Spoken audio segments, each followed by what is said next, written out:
ওর সাথে আলাপ আলোচনা করা ছাড়া যাই নামাজটা বিছান, রবের দরবারে সিজদায় চলে যান। সুবহানাল্লাহ। চোখটা বন্ধ করেন, চোখের পানি ছাড়তে থাকেন, মন হালকা হতে থাকবে, সিজদায় রবকে বলতে থাকেন, যা বলার বলতে থাকেন, যেভাবে বলার বলতে থাকেন।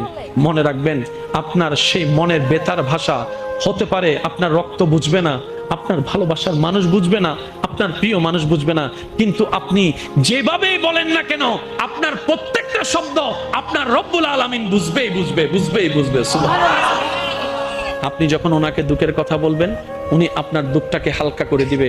সেই দুঃখের খবর প্রকাশ করে আপনাকে কখনো বেইজ্জত করবে না।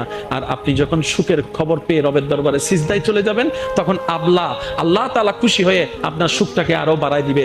লা ইন শাকারতুম লা আযীদান্নাকুম আয়াতের উপর আমল হয়ে যাবে। আপনি শুকরিয়া করতে থাকবেন, সুখটাকে বাড়তে থাকবেন, সুখের কথা বলতে থাকবেন, রব্বুল আলামিন দেখে দেখে আপনার সুখও বাড়ায় দিবে।